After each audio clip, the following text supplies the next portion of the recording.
Hello and welcome to the PC Security channel. As the title suggests, today we'll be testing Emsisoft's brand new version 10 Anti Malware. Now before we get to the test, there is an announcement that I have to make. I am currently an employee of Emsisoft, so I work for them, but of course this is a video strictly belonging to the PC Security channel. But anyway, there may be some bias that I am unaware of that might represent itself in this video. So, user discretion is advised, whatever I'm supposed to say. So now that we have the formalities done with, let's get testing. So first of all, let's take a look at the brand new UI, which is actually the very same as the version 9. So most of the improvements in this version are under the hood or performance improvements. Most of those are optimizations. We don't have any groundbreaking new features or a new UI for this version, but most of the things are usually very subtle and they actually benefit the experience of the user in a silent way. So first of all, the update interface is changed. So now it just shows you the simple update, progress over here. Instead of having the whole window covered by the update, you can still see your logs in the log section. Apart from that, very little changes to the actual application. We still have our different shields. We have application rules, surf protection, file guard, and behavior blocker. Now one thing I have noticed while using this application is their privacy risks. This pops up pretty frequently if you set it to alert or block and notify. Personally, I like to get block and notify for privacy risks. I don't know if this is going to give us too many false positives, but for the test I'll just leave it as it is. That is, don't block. Now for file guard, they still have the same levels of protection, but the new scanner is supposedly much faster. We'll give that a look very soon. Now here is another exciting improvement in the behavior blocker section. So as you can see, now this is kind of like a process explorer. Instead of just giving you different parameters based on which it is going to detect malicious behavior, now you can actually monitor your applications over here, and it gives you some reputation. And if you want, you can actually create a rule to trust this application, and if you have some untrusted applications running, you can terminate them or quarantine them. So this might be pretty useful for advanced users who just want to get some malware out of the system manually.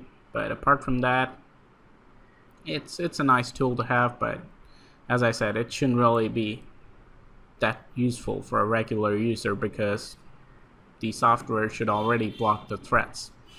Now as for the scan, we have three options: quick scan, malware scan, custom scan. Now I get a few questions like, where's the full scan? Well, actually the custom scan itself is the full scan, which is why they haven't added a separate full scan option, because that would be redundant.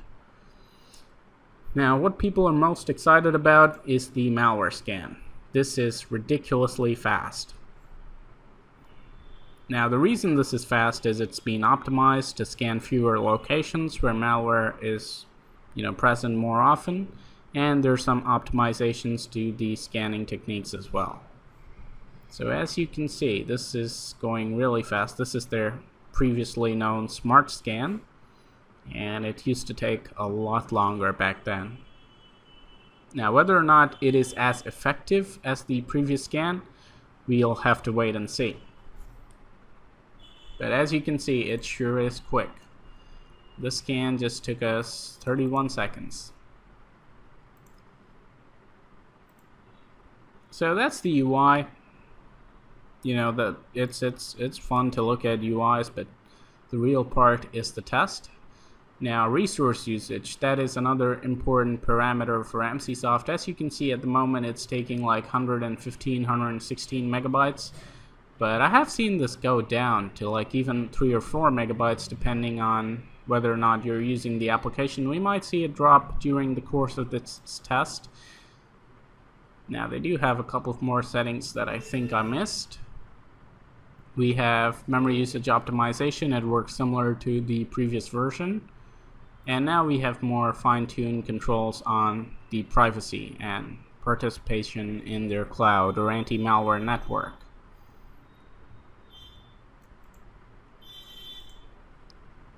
Now let's see, it's still going to use more than 100 megabytes, so high RAM usage, there you go, no more.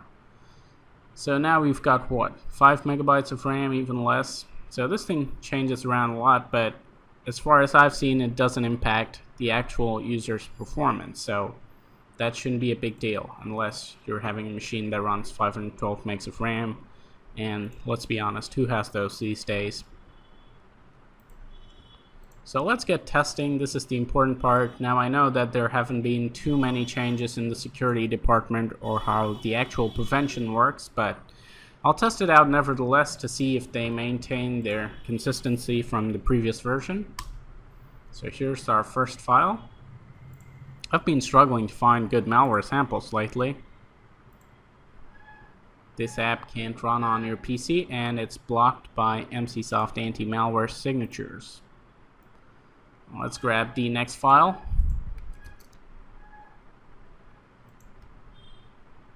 Looks like this one's dead. Yeah, it's done.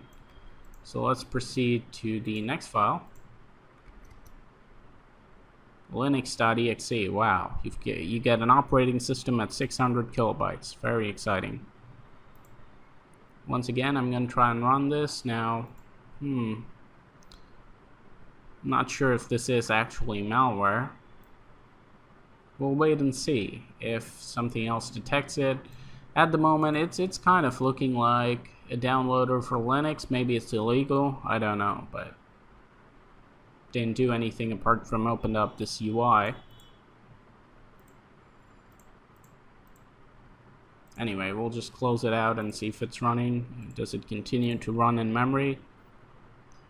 I don't think so. Anyway, we'll proceed with the test and we'll see at the end if any of our second opinion scanners detect it.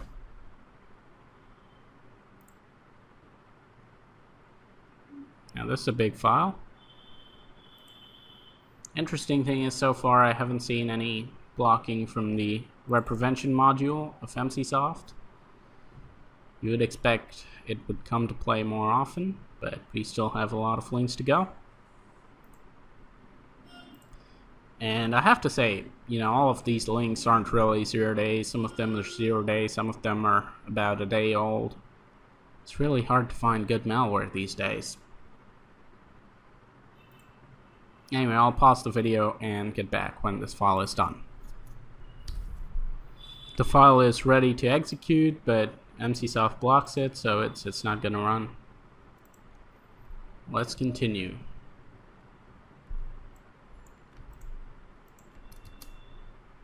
Now this URL is blocked by Emsisoft.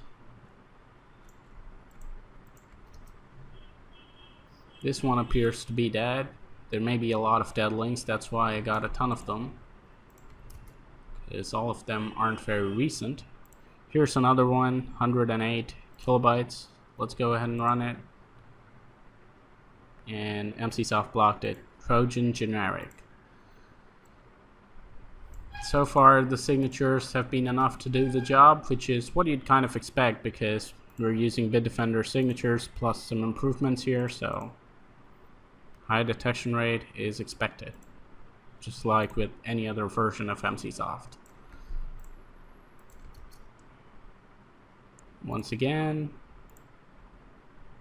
it's probably blocked. Yes, it is. Now some of these have fairly high detection rates, so you'd expect something like Emsisoft to block most of them. Now, I thought the first few would be the ones that would be very interesting, but most of them are blocked as well. This one's dead too. They're probably getting old by now. Let's see if this one works. No, it's all dead. Bring them back from the dead. Anyway, this one's blocked. Combofix.exe, nice name. once again, malicious host is blocked, so we can't visit their website. Oops. Alright, let's continue. Let's just open a new tab. I don't like this Bing search.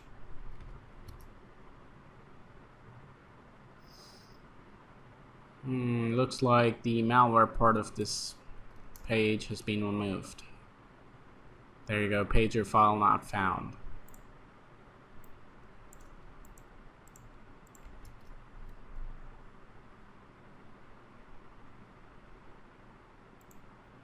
Okay, another dead link, unfortunately.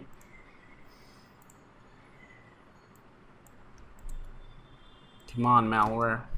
Let's give us something fun to watch. Anyway, this one's blocked. So here's the last one. Might have been taken down. It's a Google link. No, it was probably up. Got blocked by Emsisoft. So that's it for the link test. I don't see anything running, but just for the heck of it, I'm going to do a scan with Hitman Pro, and we'll see if it detects any malware. Alright, so Hitman Pro didn't detect any threats, so I grabbed my malware samples after disabling Emsisoft, of course. And let's see what we have in here. We have a amalgamation of malware that is a couple of days old and malware that's probably more than 7 days old.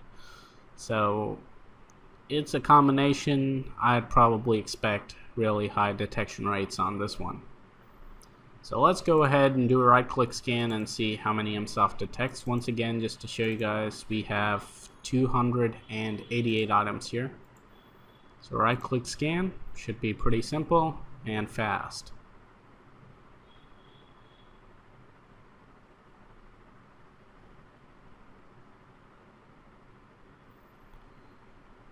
Emsisoft numbers files individually, so scan 288, detected 284. So let's go ahead and delete these and do our math.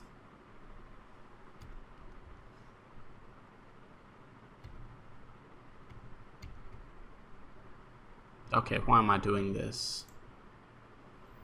So the detection is simply 284 out of 288. That is a 98.6%, which is pretty impressive.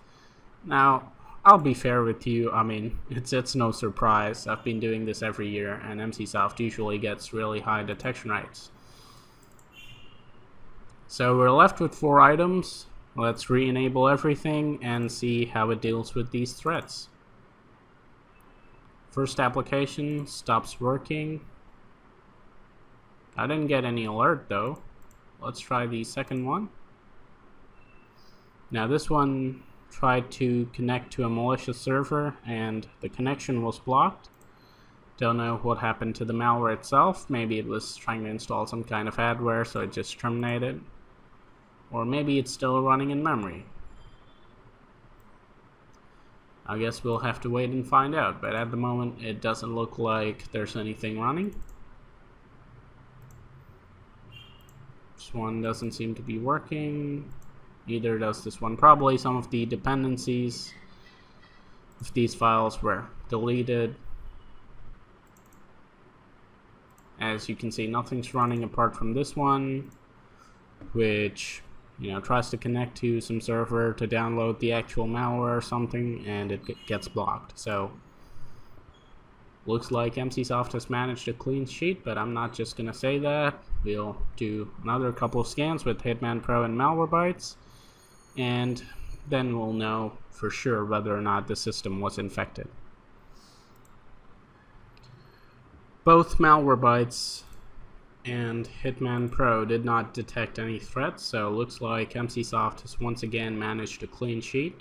But I'm not going to end this test here because I'm a little bit curious to know how their new Process Explorer integration works and whether or not it's actually able to quarantine threats live in memory.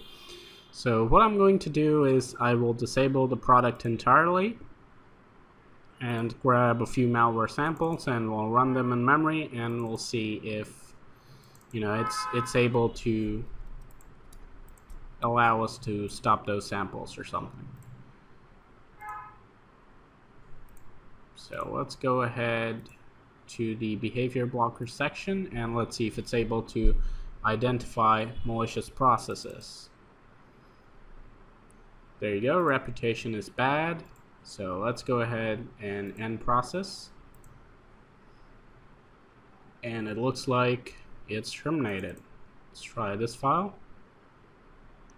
Once again, reputation is bad. Let's try to quarantine the program. And looks like it's in quarantine.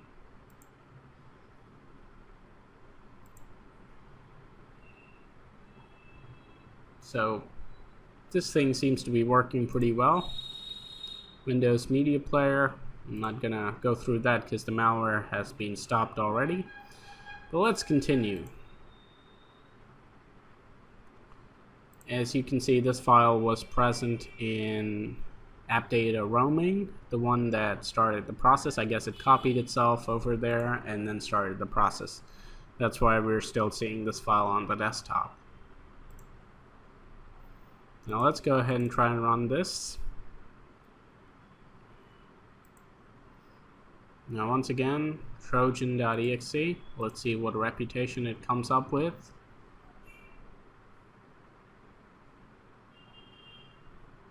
Still being verified.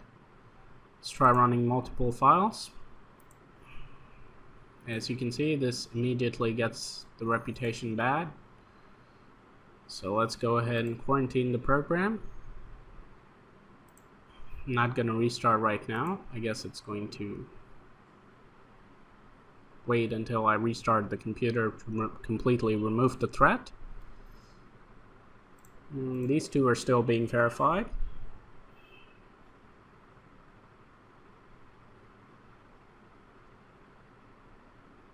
Not sure why it is taking so long. Anyway, let's wait for a few moments and see if this changes or if this just stays verifying.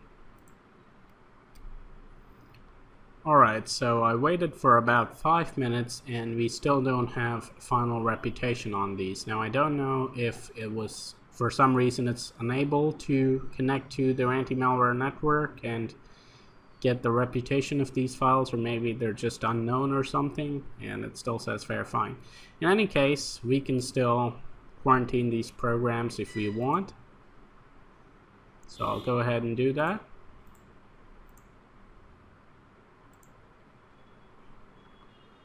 So at least for the most part, for most applications, it gives us a clear good or bad indication so that we can decide whether or not to quarantine the file.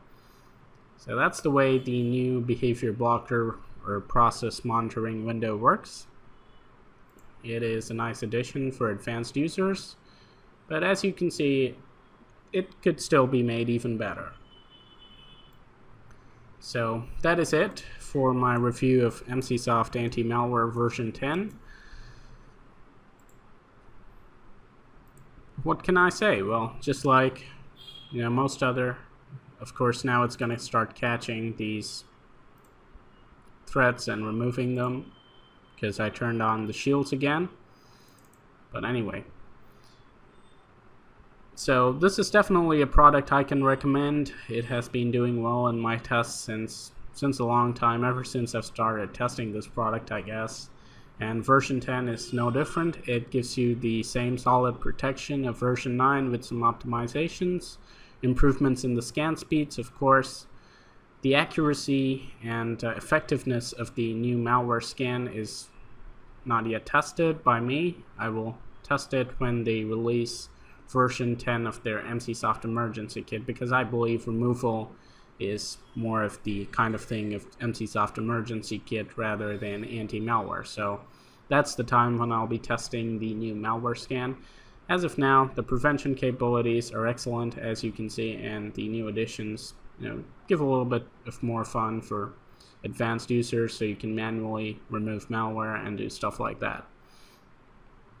Now, whether or not my recommendation is of any value to you, because I work for Emsisoft. That ultimately depends on you and what you think. But anyway, hope you guys enjoyed this video.